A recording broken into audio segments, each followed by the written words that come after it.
Hello, welcome to Nerd News Now for September 7th, 2020. We're all here today, Chaz, Jarek, and Miss Jen.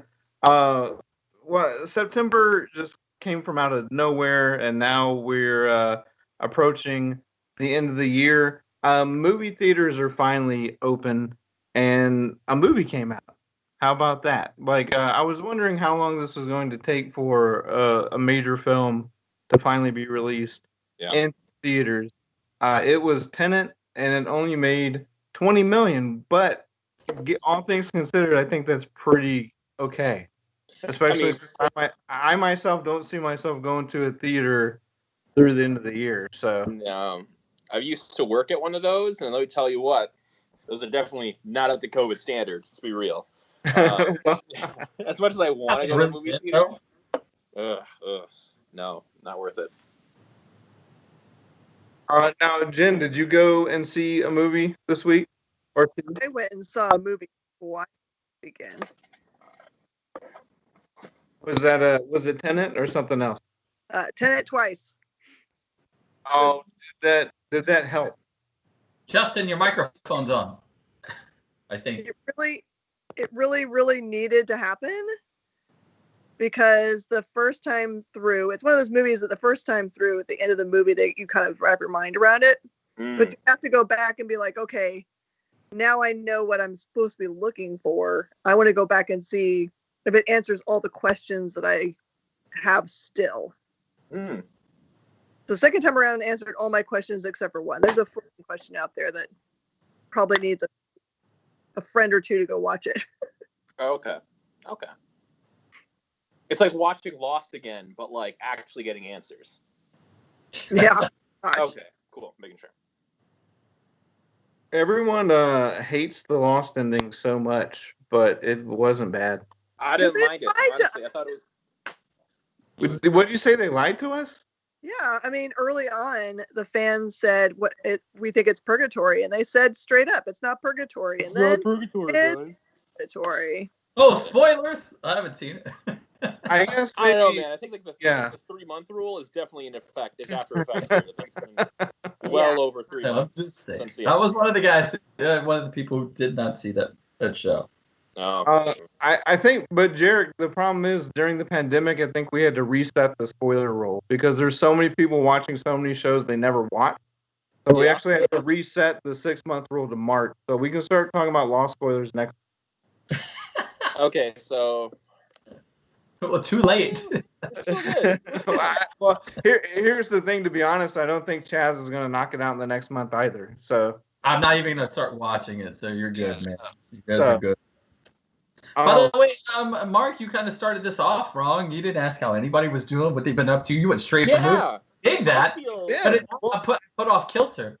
I'm trying. I'm trying to as a side host here, and Mark, I feel you are to blame for this. I'm doing pretty okay. I'm kind of tired, but I mean, I think you're doing a great job. I think you're doing a great job, Derek. Okay, whatever. How are you feeling, Miss Jen? How are you feeling today? Oh gosh, I've had a day. A labor tonight? Yeah, we had a I wouldn't say a big sale, but it's not a big sale. It was a small sale. We knocked our dollar books down to 10 cents. Ooh. So it was a big sale because a lot of people came and bought a bunch of books, but it was for a little bit of money, which is fine. I wanted to turn it over to get new stock out. So. Oh, right. That works. Awesome. Mark, what about you, man? What you been up to? Oh, working. It's Labor Day. We're recording this on Labor Day. If anyone listens or watches after, and I think we all worked, right? So who's off on Labor Day? I don't think anybody. Oh, the people from Chick-fil-A, because I went there to go get my healthy breakfast this morning, and they were closed. Oh, really? Yeah. I'm surprised by that. Hey, man, labor. It's a labor of love. It's a labor of godliness. There it is. It's off today. The government got to take the whole day off. The government's been off since the pandemic hit. Let's be real. We're actually working. Before. Yeah. Every day is Labor Day for government employees. Looking at you, mother. Looking off the government's dime. Sitting at home watching bad TV all day. Ugh. Taking trips to Lufkin, Texas. Yeah. We're going to go on a 5.5-hour road trip to nowhere. It's a big loop. I mean, I get it, but like, man. That's where our taxpayer dimes are going to that. Just saying. Spoiler. And for some reason. Yeah. How was your weekend, Mark? What now? How was your weekend, Mark? Just working. Working. Sports is in full swing, and so it all revolves around that. And everything is back. Football is back. High school football is back in Texas. College football is back, depending on what college you go to. Sometimes or watch. It's very hard to know what all is going on because everyone's kind of doing their own thing with all the NCAA rules. Some conferences are not playing and they're allowing their teams to play elsewhere. But the main thing is that I want to know is Chaz, how are you doing? How are you doing, Chaz? Oh, I didn't want you to segue into that. I just felt off kilter because you didn't start off. I was like, I don't know what to do with my hands. Go ahead. It hasn't been my best week overall, but I guess to sum it up, the little smiley faces emojis on your phone.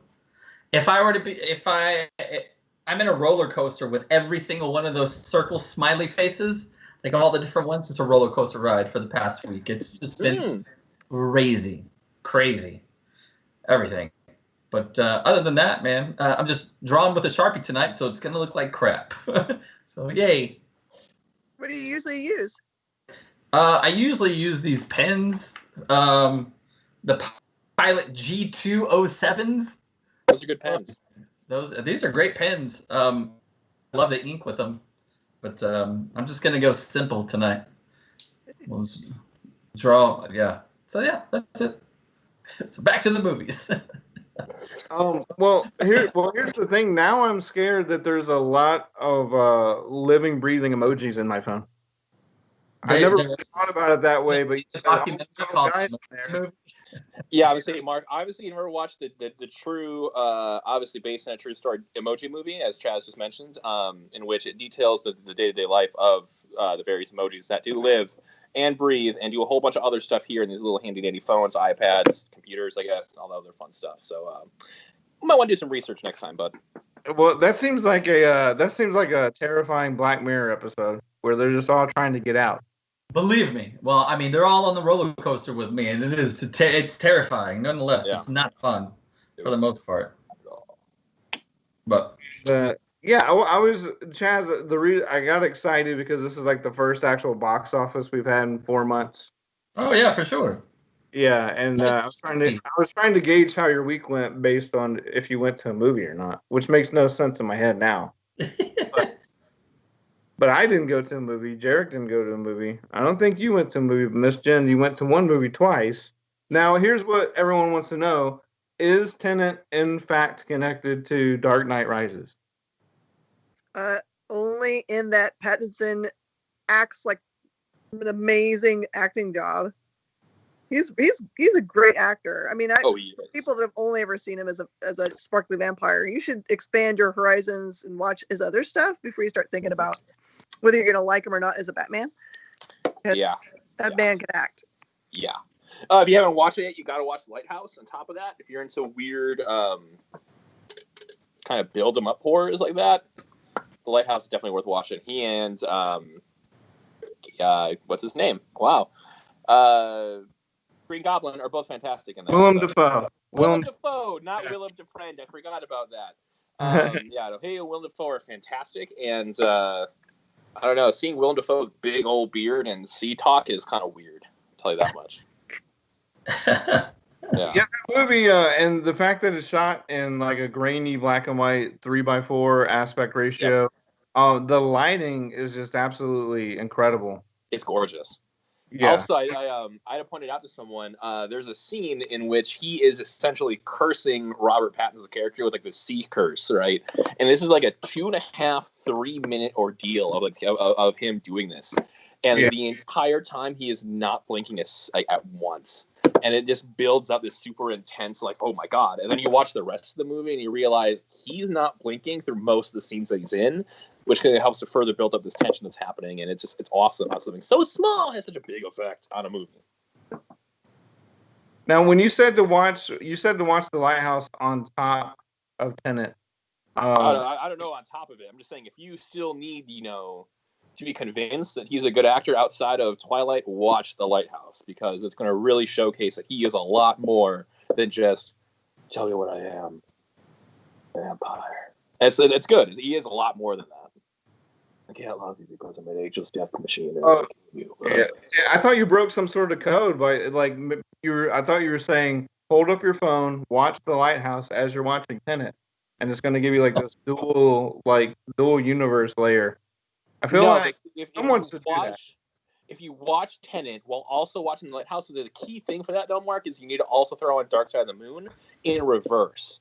That's the only way you'll be able to get this to work. And then the secrets of the universe will unlock. You will be fully woke, as the kids are saying nowadays, and they will yeet a lot of stuff away from you. Just saying. Well, you're missing the step of wearing Dorothy's red shoes from Wizard of Oz and clicking your heels as all that's going on. No, not the shoes. You wear the dress. That's the magical part, is the dress, not the shoes. Yeah. Yeah. And the picnic basket with a dog, right? Yeah. No. That's an extra. Like the shoes. It's only the dress. And Miss Jen, I tried to make a poor joke saying, hey, is this movie connected to Inception? So I put in another Nolan movie, and then I didn't know that the Batman was in it. So basically, is this movie connected to Inception or not? I wouldn't think so. It has the same kind of mood and tone.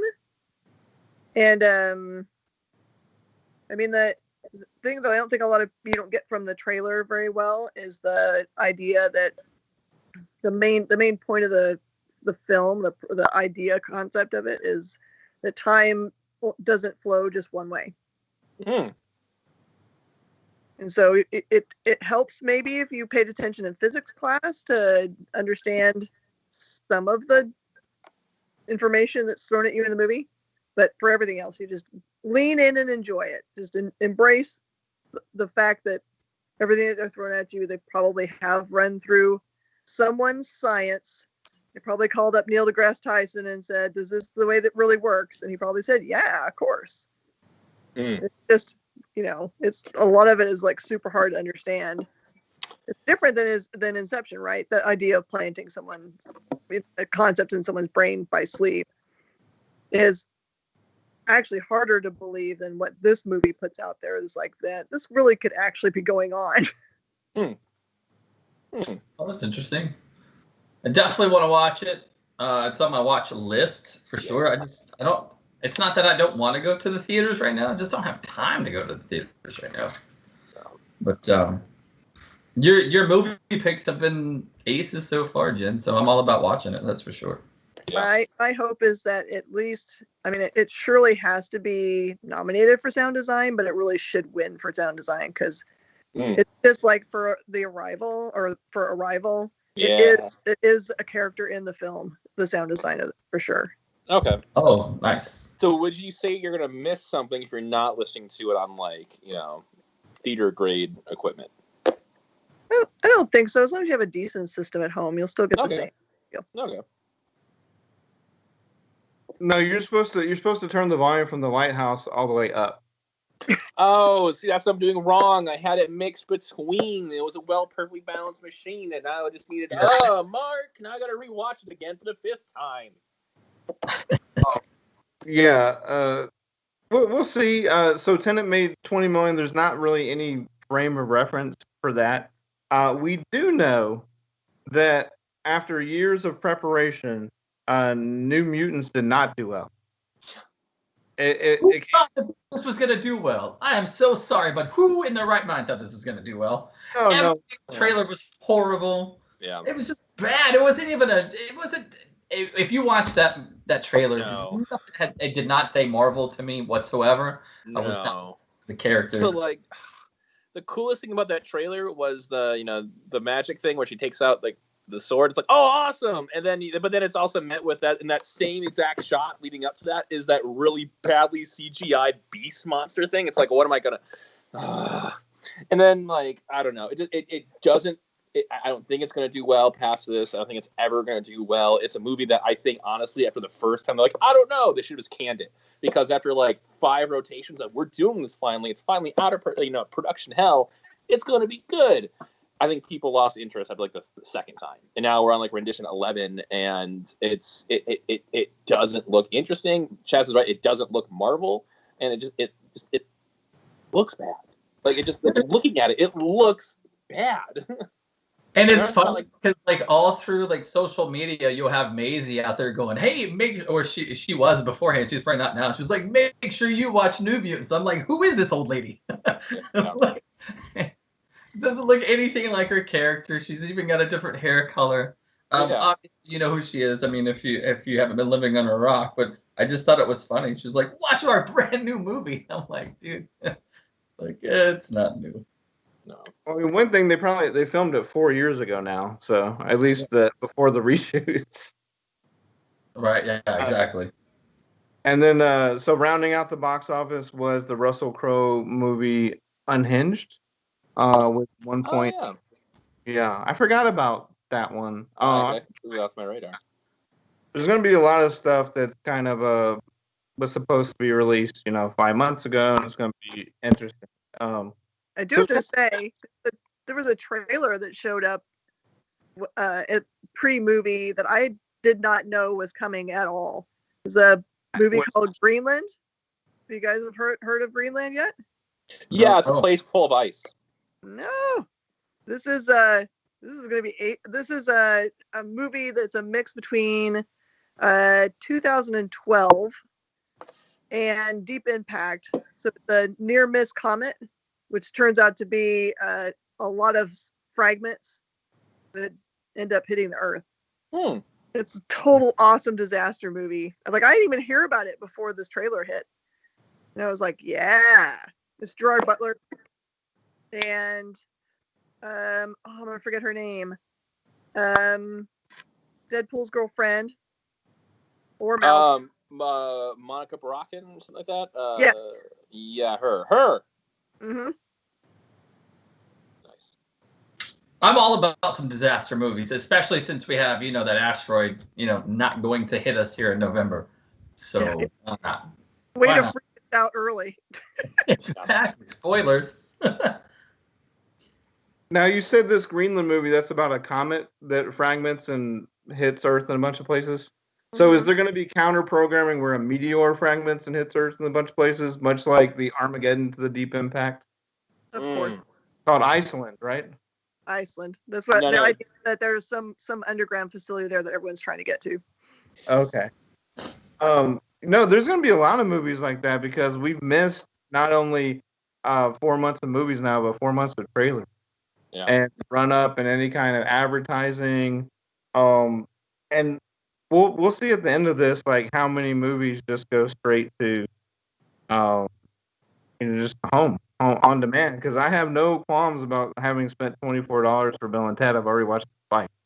So and then I was reminded that we bought Bloodshot for How did you feel that delicious movie of awesomeness? Yeah. I need to watch that a second time. I've still only watched that. But yeah, so that's pretty much it for movies. Now the question that remains is, will Bad Boys for Life at the end of this year end up being the highest grossing movie? It's currently it's 202 million. It's 202 million. Are people going to feel comfortable enough to go see Wonder Woman in November, December, whenever it gets pushed back to again? Imagine that you're going through like film box office history and like, oh yeah, these great films. They're artistic, they're beautiful. People they're cultural time films. They're awesome. Box office number 10, number 165, perfect. You get to 2020, Bad Boys for Life. What? And you see it 200 million. It's like, what? It's gonna be great. It's gonna be fantastic. I honestly hope to God it does get this just for the sake of this conversation. I mean, No Time to Die is gonna destroy it in November. Well, yeah, that is true. I just meant from the perspective of, will theaters be open enough to have enough box office. Because now, when you went and saw Tenet twice this weekend, what was the situation there? Was it like a fourth full, half full? What was the actual situation like? 16th.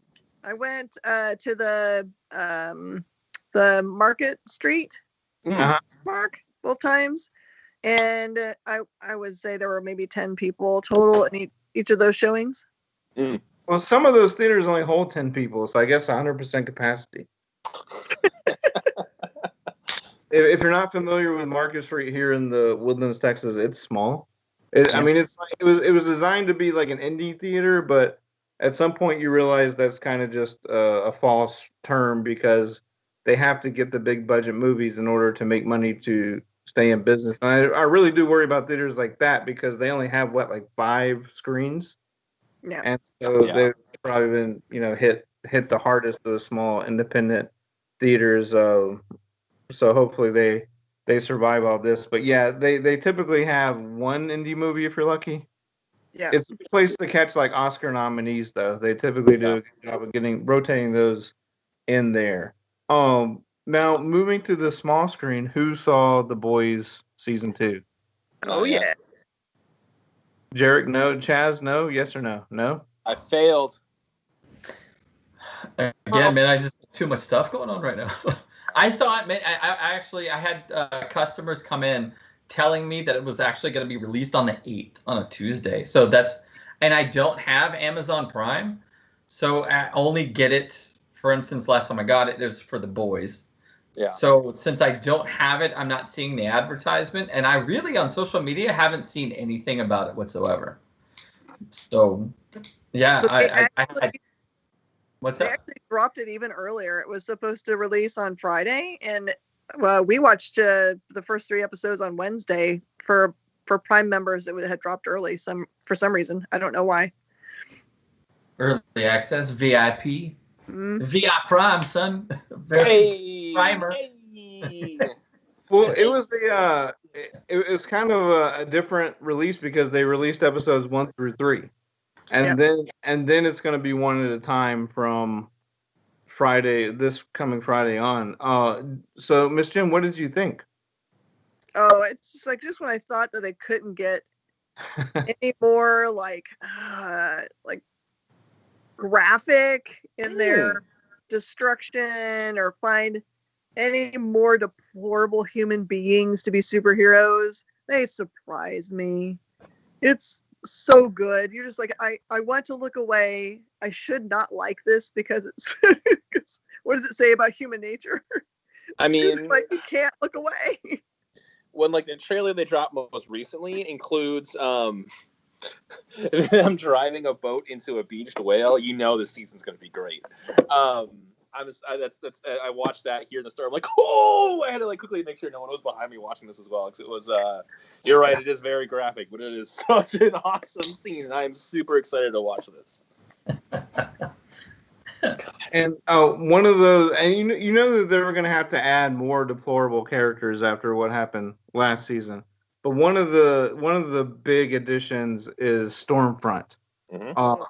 A little different from the comic, but we know that with the announcement of Jensen Ackles next year playing Soldier Boy, who obviously came to fame during World War II, we know that character we're going to get some flashbacks of Stormfront, and not a nice person at all. And played by the lead of You're the Worst, if you ever saw that on Effects, and she does a wonderful. Oh, that is her. I didn't put Aya Cash. Yeah. Okay. Yeah, it's Aya Cash, and she is phenomenal. And because the first 2 episodes, you're like, oh, I like her. She's a good counter to everyone else, and she's kind of like standing up for different things. Nope, she's a terrible person. Spoiler, but you know that anyone on the 7 minus Starlight has the tendency to be a terrible person, some more than others.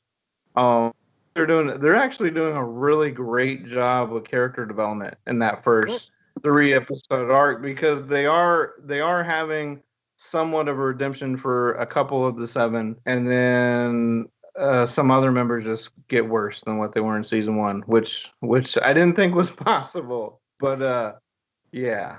That's good. I've heard nothing but good things about it. Now, since you guys have watched the first 3 episodes, Soldier Boy, at any time does he go, "Do get out the way"? No, he's not in the show yet. They mentioned him once. Not he. They cast him for season 3, so I don't. They're gonna miss a big thing right there if they don't do a they're gonna get out the way at least once. Just I like the surprise cameo by Patton Oswalt himself. Oh, that was Patton Oswalt has done a lot of weird comical cameos. That has to be the weirdest by far. Yeah. Wait till you guys. Like that, it was weird. Awesome. Yeah. Awesome. Weird, but also endearing because I think, like I said, there's a lot of interesting character development going on in that show. Now, so this is sort of like a hybrid format, rather than being able to binge it all at once. I kind of wish they would do, 2 episodes a week from here on out. But I guess they probably feel like if you were going to, sign up for the subscription just to watch the show and then get out of there, maybe they're hoping if they can keep you for like 6 to 8 weeks, maybe we'll just keep going after that. But I do like the 3 episodes at once. That was cool. And then that's what I was about to say. I mean, if since they're dropping it that way, somebody like me who's coming in to buy just to watch The Boys, it's smart as far as where they're coming from, but I don't like it because I know I'm gonna have to pay that extra month for, I'm gonna get 2 episodes, whatever the last one is. I mean, they're gonna set it up just right where I'm gonna have to pay that extra month to either see the last 2 episodes. So marketing genius for me, yeah. But of course, I'm gonna shell out the money. I mean, that's just obvious. I mean, it's just one of those shows where if you're into comics, or even if you're not, I mean, it's really an addictive show. I think they're just like Jen said, they're all terrible people, but it's just done so well. It's really done. It's really done well. It's kind of like I mean, it's like Breaking Bad, where they had to have worse characters than Walter White and Jesse to remind you that those guys were the heroes because of what they were doing. And it's I just thought but yeah, the first 3 episodes are good. I'm definitely looking forward to that. Probably that and Lovecraft Country are my 2 favorite current shows. Watch that too. That's on HBO, right? Lovecraft. Yeah, and that is 4 episodes in, and that's a week to week. So, one a bonus with The Boys. I don't know if you saw this, Jen, but they have a new after show hosted by Aisha Tyler, who's one of my favorite people ever. And it's called Inside the Boys, and just provides insight, much like I guess Talking Dead was probably the most famous after show that's been. And then that kind of went away. But with Amazon Prime, I think it's a good idea because it's basically just like a 30-minute bonus feature. It's not anything that you would necessarily feel like you have to watch. But if you really enjoy the show and you want to hear from creatives and actors and background information and how they do the whale scene, for example, they spend a good 10 minutes talking about that. So that's cool. Nice. Very cool. Yeah. Now, do they have like a Talking Dead, hashtag like they do in Talking Dead? Like, my favorite of all time, honestly, is Herschel's Bloody Stump. So if the boys have like a have an after action report with hashtags in it, I'm sold because there's some good. I haven't. No, not that I've seen. No, but there's some good jokes in there for sure. There's some. She's an awesome host, and the show. I just like the cast and the creative team behind it. So that's something to check out on there.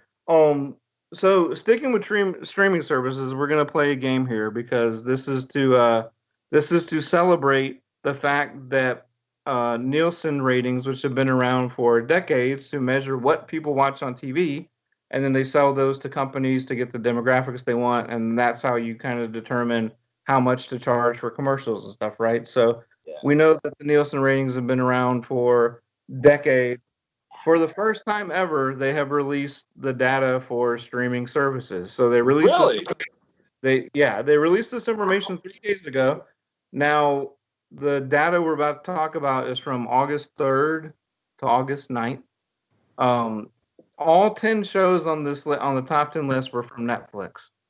So I don't know if they're just destroying the competition or if they're putting their data more out there, because they had actually complained 3 or 4 years ago that the Nielsen ratings were kind of unfair because they don't include streaming services. So I would assume it's dependent on how they're getting the data and how much they're getting to be able to accurately portray this. But the top 10 list came out. One original show is on that list. So first, can you guess what that was? And remember, this was now a month ago. So what came out a month ago, and we talked about it on this show, so you know it's nerd related. What do you think the number one show was? Last month. What month are we in? We're in September. This was from August 3rd to August 9th. Dude, everything just kind of. So it's an original show. Yeah. And you said they're all from Netflix? Well, it's original show. Sorry, it's an ongoing series. It's the only ongoing series on this list. Oh, it came out in October, in August. It's nerd related, and on Netflix. Much Netflix, I don't even know. The only thing I've watched on Netflix recently is Star Trek, and I doubt that's what we're talking about. No, but besides The Boys, what other comic book series are hot? Comic book series we got, and they're on Netflix. It's The Flash, but it's not original. Supergirl's on. That's not. Which Stranger Things, but that didn't come out last. Yeah, Lock and Key's been out for a while, so I doubt that's it. No, that's not it. Is it Umbrella Academy? It is. Oh, that did come out recently. You're right. So, and the interesting thing about this, so they clocked this by minutes viewed, right? Umbrella Academy during that week had 3.01 billion with a B minutes viewed. 3 billion minutes viewed. This was 3 times the amount of the next show. So we won't spend too much time on this because it's very random. But do you think that between the three of you, you can guess any of the shows 2 through 10? The Office. Yeah. Parks and Rec. Which one? You want to go around the table, maybe? Sure. We'll start with Jen. Go ahead. Community. No, not on there. All right, who's next? Jarrett. Parks and Rec. Not on there. What? No, wait. Sorry, it's at the very bottom of the list. 10. Hey. But you got it. So, Chaz. All right, so we're talking about last month, so Cobra Kai wouldn't be on there. No. Well, no, but these are also shows that have been done. These are like syndicated shows. Oh, okay. What about Lucifer? All these shows are off the air. So Lucifer. Was Lucifer out yet? No, and that's still going. Yeah. No, I didn't know if it was out for streaming yet. That's okay, then The Office. No. Lies and deceits. I call shenanigans. No, I'm kidding. It's number 4. So you actually have the highest one. I'm gonna say my next one is Forensic Files. No, but you know what? You're very close, because if you think of like CBS shows and how many people have watched those over the last 15 years, Criminal Minds is on there. Yep, that's gonna be the next one. It's like, and it seems that these are scripted series, because now that you mention it, like there's not any shows that are like Forensic Files or like the docu-series, but it's number 2 is Shameless, number 3 Grey's Anatomy, you have The Office, Criminal Minds, NCIS, another CBS show, In the Dark, which I'm not familiar with what that is. That's the only one on the list I don't know. And Dexter, which is an odd one because that's been gone from my peripherals for so long. And then Supernatural, which technically is ending. And then, like Jarek said, Parks and Rec. So, boom, which is going over to Peacock, I guess. Yeah. There goes yet another reason to have Netflix. Just saying. Yeah. What show was it that people were freaking out that it left, and I can't. Oh, it was that '70s show. Oh yeah. No, September 7th. Like you go to Netflix and it almost did like a Thanos thing where it like crumbles away and says this show is no longer available. And I it's wish because they didn't renew their contract. I wish they would do that every month for all the stuff that's leaving. Or Yeah. like for the stuff that left the previous month or whenever it does leave Netflix, it's just as you log in, you go to your profile, the first thing you see is here's Friends, and now it doesn't feel so good, Mr. Stark. And I'm perfect. I think it'll be awesome. And then it can even teach you. It can even like let you start to watch it, and then it just goes to color bars or something. Even that, I think that's even better. Like, you know, if you know it's been on your most recent, like, you know, you've watched this recently list, you got to click it again. Like, yeah, I'm gonna wind down. I'm gonna watch some Parks and Rec. You know, Amy Poehler, she's kind of funny. Why not? Click. Oh, hey, we're doing this. Here's a joke. You say, you know, here's the punchline, and oh no, perfect. Sold. 100%. Yeah. I need a streaming service that does this. But it's weird that like I guess the shows that are always trending, like the ones I read, like that '70s show. I guess there's always someone either watching that for the first time or the 21st. Yeah. It's just weird that people would ruin their day. Like my Labor Day is ruined because I was gonna watch that '70s show and now I can't watch it. But I mean, I was never a big that '70s show dude. Like I watched the show and there was some of it that was really cool, but it never grabbed me in the way it did a lot of people. But you know, obviously The Office is one of those where you can just sit and just binge like 10 episodes. You're like, what day is it right now? And you just watch the same episodes over and over. You just find new stuff, and it's just so hokey and awesome. I love it. But yeah, that '70s show, nah, not a big fan. Nah. Honestly, that's like a bingey show to watch. Honestly, it just so doesn't feel good riddance. But I'm just I gotta saying, say, it's got a boot somewhere. That's for sure. But in general, it's just odd to see what is trending and why. I mean, it's just like Friends 2 years ago kind of came back with a vengeance. I don't know if it was like a new generation or the fact that it was on Netflix and then they pulled that off for the contractual purposes and then moved it wherever. But it's just like at some point, I guess what I'm saying is Frasier's going to have a big renaissance. Stop trying to make Frasier a thing, Mark. Frasier's never going to be a thing. Well, Frasier's coming back, though, right? It is. Yeah. Coming. So there's going to be a big resurgence about with Frasier. Plus, I like that show. I get a lot of the jokes. It's very highbrow, so I feel a little smart about it. But not so much when I'm watching it with friends or loved ones, where they're just like, "What? I don't like this," because you don't get it. Go watch Beavis and Butthead. Leave me alone. And they're like, "What's that?" Go watch that '70s show, like the pleb that you are, you peasants. I would just think at some point something like Cheers would be on younger people's peripherals because of, Frasier was on that for so long. I mean, he was on TV for 22 years straight if you combine both shows. But no, it's Friends. It's like it's always about Friends. Yeah. Well, yeah, man. Friends are life, dude.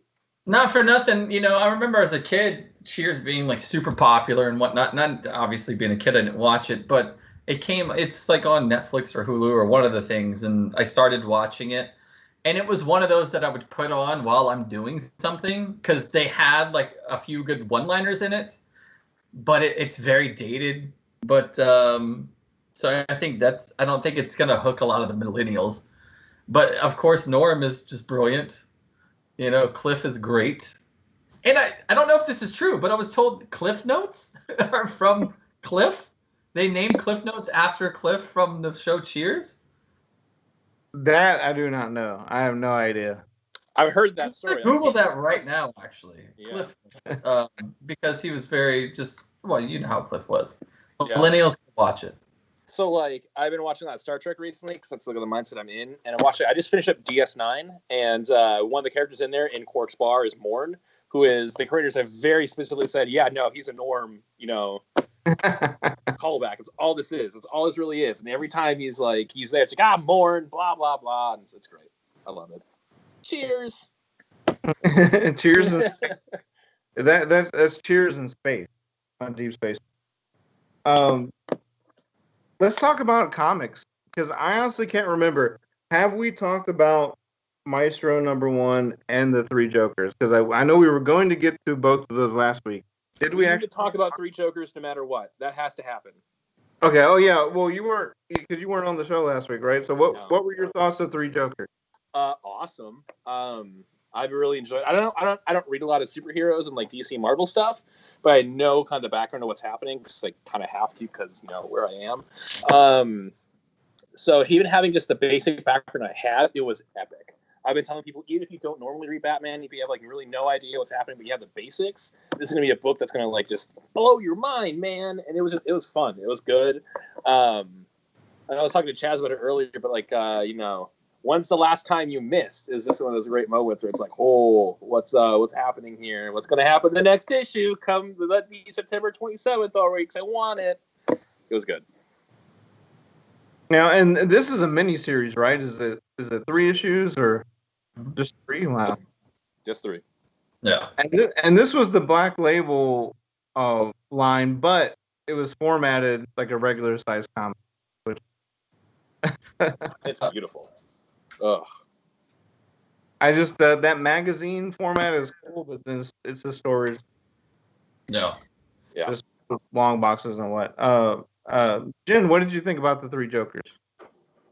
I liked it, but it didn't hook me the way that Joker War has, honestly. And it's so funny that I got sassed a little bit in a retailer group about. I think they were trying to say, because I was happy. I was like, I predict them to sell out before the first weekend. And they were like, do you buy to sell out of an event series on the opening weekend? And I felt like, are you trying to tell me that that's a bad thing? Because let's have a talk. What? Yeah, exactly. Like, yeah, but do you know that I own a business?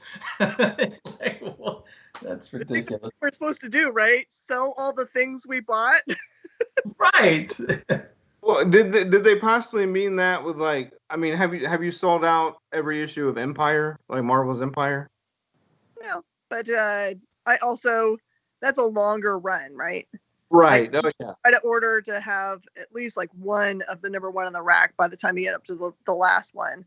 But for a little short 3-piece, I think it's okay. Like you probably at this point you feel like anybody that hadn't already got it in their pull box or on their wish list with the amount of time that we had between the time they announced it and the time that it released, there probably aren't necessarily going to be a person that's going to pick that book up anyway. So I think in this specific instance, the people that wanted it probably got it. Mm-hmm. And then also it's Batman and Joker related. So, I mean, that's going to have a higher emphasis put on it than, any kind of an event. Because typically the event, they don't really tell you what all it's about because they want you to read it. But with something like Three Jokers, I think it's just tailor-made to sell out because it's the Joker and Batman, and people just cannot get enough of the Joker. Chaz, what were your thoughts on it? I really I dug it. I was really concerned about how they were going to introduce the Three Jokers, and I thought they did that really well. The story, I'll agree with Jen. The story's probably not as strong as a lot of the DC Black Label stuff, but me being a fan, Joker, Batman, like it kept me engaged. I really dug it. I thought Jason was just like balls to the wall, and he's so unpredictable. You don't know what's going on right now. And then Barbara, towards the end, some of her last stuff, you don't know where she may be going. And Jarek made a comment, I think it was through text. He said, reading the book, you hear Mark Hamill, like all three Jokers. But I only got that for 2 because growing up, I was watching a lot of the Super Friends. So the Joker with the big long tie, the skinny bow tie and whatnot, I hear that Joker from the Super Friends, but the other 2 are Mark Hamill. So I guess I can just, I don't know. It helps me calm this down maybe. But I overall, I think it's great. I can't wait to find out where they're going with it. Like I'm already all in for 2 and 3. Yeah. And it's pretty cool. It's a lot better than I expected. It checked all my boxes so far as Batman jazz. Does anyone hear Jared Leto from Suicide Squad when they're reading a comic? No. If you do, please just go home. That was the comic. Analyze yourself right now. You deserve to go home. You deserve to be locked up. Yeah, there is no going back. And then, did anyone get a chance to ever check out Maestro? I thought that was a really cool read. I did too. I'm not like a huge Hulk fan. I was when I was a kid, but I was like, let me give it a read. I kind of dug the book where like I'm in for issue number 2. So I think it's cool. It's kind of taken out. It's taken away from all the Avengers jazz. Like it's just him. Like he's not relying on anybody. Plus the villain, I guess you could put that in quotes this time. The villain who shows up, pretty surprising. But then again, where he's at, maybe not so surprising. I'm curious as to where it's gonna go. Plus he has long hair, so I can relate. But no, you can definitely see why Peter David's regarded as one of the greatest writers of Hulk ever, because he had that mythos to pull from, and then the scene, the art, like especially Hulk battling the Sentinels and stuff. It was awesome art. Jen, did you get a chance to read that one? I did, but man, I think I read way more stuff afterwards because I can't pull it up in my brain for what went on. Okay.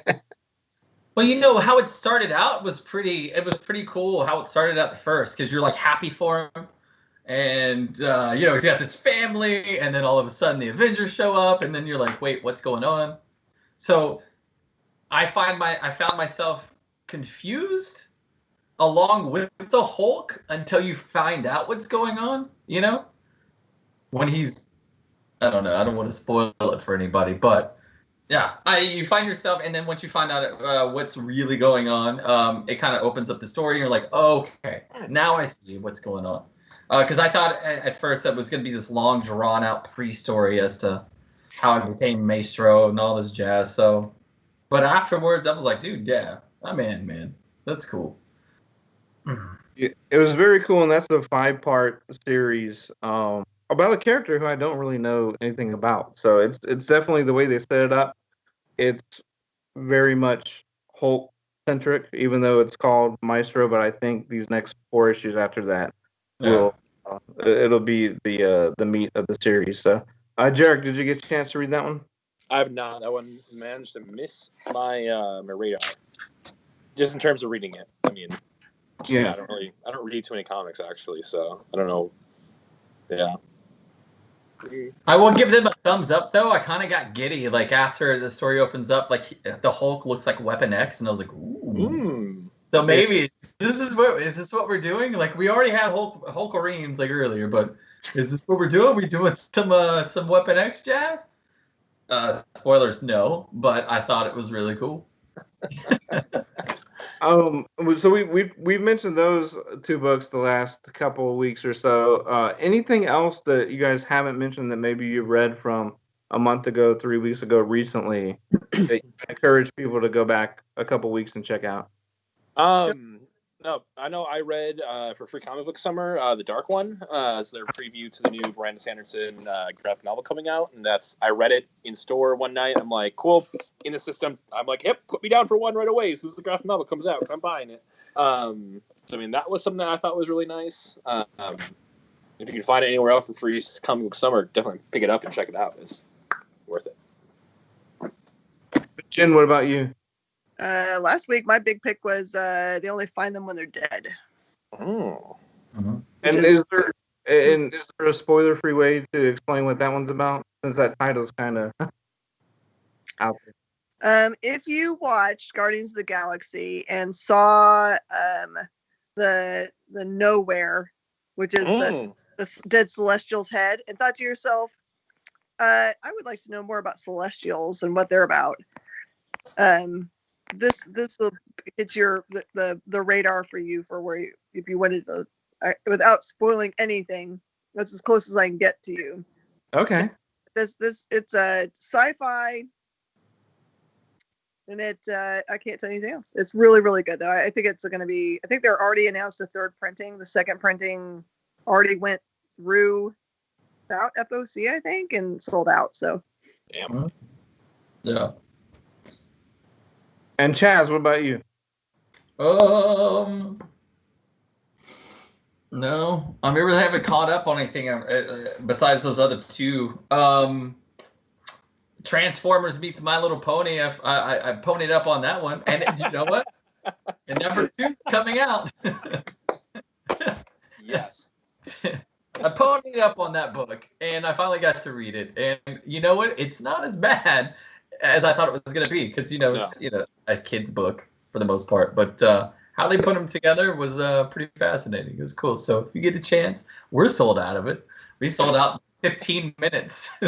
So, only because I forced it on everyone. I was like, "Have you seen this? This is amazing." But yeah, man, I don't think other than the Joker War, obviously, which is phenomenal. I don't think I'm reading anything else. So no. And then we'll transition to comics coming out this week. And I know you guys order, weeks and sometimes months in advance. But as far as this week, Jen, I had a question. So there's a character coming to the Marvel Universe who's been established for probably 60, 70, 80 years now. And one that I watched as a kid in a live action series fighting kaiju, and that is Ultraman. Yeah. So what can you tell me about do you know anything about how that came to be? Like, why is Ultraman having Marvel Comics? Was there a prehistory there, or is this much kind of like how they picked up the Conan licenses, and then in the future the aliens are coming over? But so Ultraman for Marvel, what do you know about that one? I think that it was another one of those like surprise. There's something that's a trailer of the movies that you had never heard of before. Mm-hmm. I wasn't on my radar for it coming. It was like when at initial orders was the first time that I had heard anything about it. The character is cool. If you're a lover of the cool Japanese stuff, you'll like it. It's a good place to jump in. And then I think people are probably, if they're not familiar with it from the years of dubbed action series and things like that, there was a Netflix series in 2018 or 19, an anime based off the manga. And of course, manga fans, it's been a long-running series for that too. So that'll be interesting. But I mean, if you like giant robots and kaiju, which most people do, definitely check out Rise of Ultraman. That it's a 5-issue series as well. 5 issues. Yeah. And really, from what I remember, like the description just, do you like the same thing? What you're saying right now is like the description. Do you like robots and big fighting things? Yeah, so. Did you like Pacific Rim? Yes, buy this. Yeah, pretty much. That's what I'm hearing. I think they're battling a mystery warrior. I don't know. So Jen, what else? What's coming out this week? That people Marvel's like Amazing Spider-Man, X-Force, X-Factor, and then about 20 billion second and third prints for all you speculoos. Come on over. Mm-hmm. Like there's a ton of second and third printings coming out this week, which is ridiculous. I know. Star Wars Bounty Hunters is one of those, right? That's on the third printing. Mm-hmm. And of course they put it's a Boba Fett cover, so people are gonna pick that up. Yep. But now, when you say, just in case people aren't familiar with the speculator term, do people speculate which of these second, third, fourth prints are going to have more value than the original? Is that what you mean when you say for them to come out, or? Well, there's a bunch of sites where people speculate about which ones will be worth the most in the second market, and it's kind of interesting because they tend to make their decisions literally the night before the books come to us. So we can't do anything. We can't order any more. And usually they decided on based on what's already sold out at distribution. So you can't get any more either. So there's no way you can move the needle. That's how they decide whether it's a smaller print run. And it's smart, right? It probably is. The reason why they're sold out is because the print run was really small. So, I mean, it's kind of a fun thing to have, like every single cover of those things, but it's made it into a weird market where on opening day, so like on Wednesday, when we put things out on the rack that are like second and third prints, most of them are worth $10 to $15. Mm-hmm. It's kind of a weird world in that way. Yeah. And yeah, like she said, there's you got Bounty Hunters, which is a third printing. Darth Vader #3 is a second printing. Strange Academy 2 is a third printing. Thor's got 2. Thor 1 is a third printing, and then Thor 3 is a fourth printing. And that's just, and I'm sure there's like 1 or 2 other ones, but it's just, I think the majority of all the new comics coming out is stuff that we've already had. Oh, Batman 90 is in a third printing as well, I believe. So it's I don't know, it's fun. It's fun because I like my comics in order. So if I got Batman 96, I don't like to put Batman 90 in front of 96 because the people who come in are like, these are out of order. What's going on? Then you have to explain to these people. But as Jen said, half the time these people are coming and buying them all up anyway, so I don't have to worry about it too much. But it's hard to keep up when it's at a fourth printing and you're like, which one is which? Thankfully, Marvel puts it on the front. I don't know if DC does, but then all of them are different colors, so that helps. But then you got to remember the colors. It's ridiculous, crazy. It's gauge the demand too. So it's how many do you? At what printing do you need to like narrow it down to 1 or 2 copies instead of the 10 or 20 you're ordering, which is ridiculous because it's probably more than you bought of the #1 or the first printing. So gotten a little bit convoluted where you're adding more and more and more to every single printing run number instead of going down. Yeah, exactly. It's so weird. It is weird. Mm-hmm. Other than that, I know Empire, the Avengers and Fantastic Four, I guess it's Aftermath and Fallout are both coming out. Those are #1s. And then everybody and their mama loves this character, super popular. Venom, it's the Web of Venom, Wraith. Right. So that's coming out. That's going to be a #1, and that's going to be super hot. And then the Alex Ross covers start this week too, I think. Yes, they certainly do. Mm-hmm. I'll be on it. Now, are the Alex Ross covers, are those all completely random, like random characters on just random comics, or is there any rhyme or reason to that?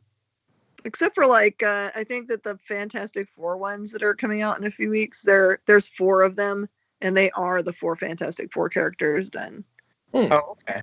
Yeah, like they'll do like for the Amazing Spider-Man, they'll have Spider-Man, but then like you'll have Marauders with like She-Hulk on it or whatever. It's something random.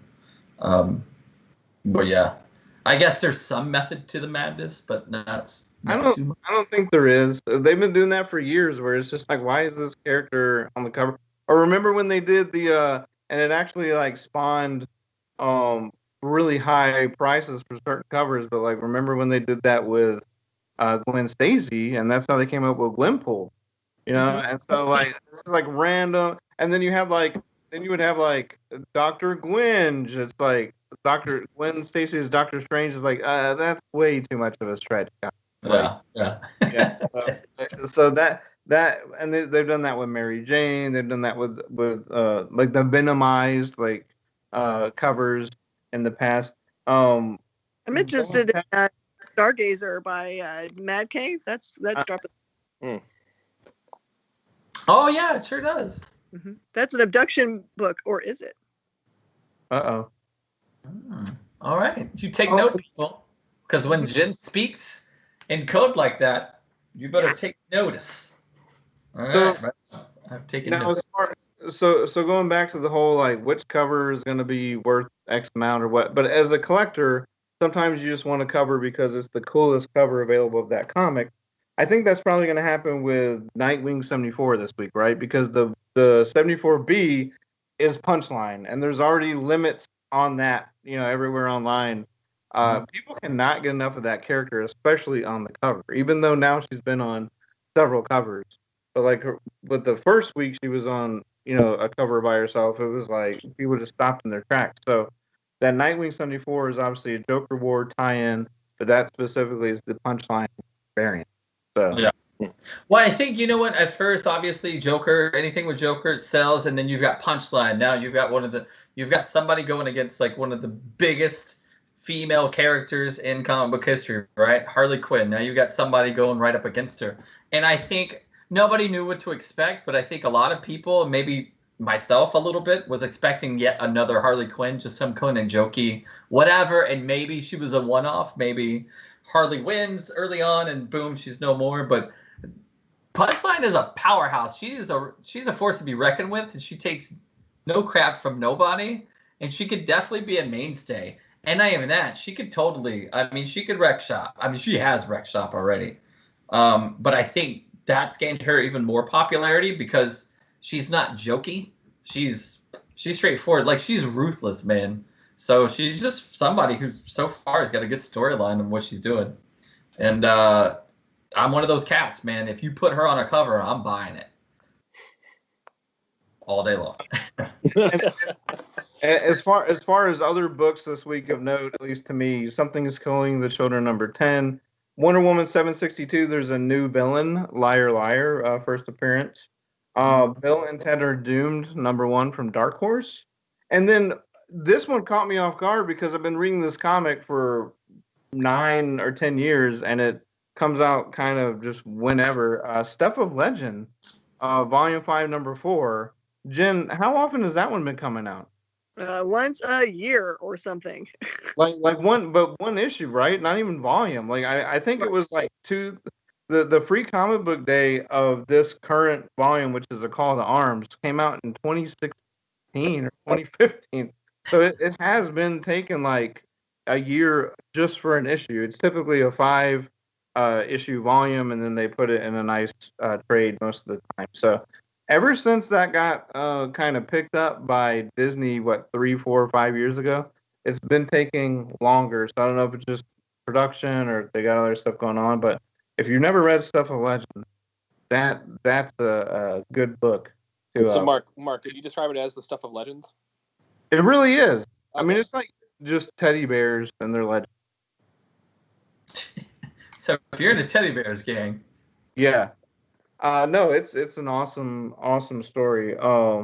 Any last nerd words from any of you before we take off for this week? Dice. My last nerd word. So what about painted miniatures? Because you're usually big onto those. Oh man, I've been painting one miniature for like weeks now, and it's driving me crazy. So I bought more miniatures to paint instead of that one. So that's where I'm at. So. Man. Yeah. I'll show it once it's finally finished. I'll get pictures out for y'all so you can see is how nerdy my life lies, and it is very nerdy and it's very boring. I'm a very boring person apparently right now. All right. Well, and then I got this before we got a show. We got a show. It's awesome. You were worried about that's awesome.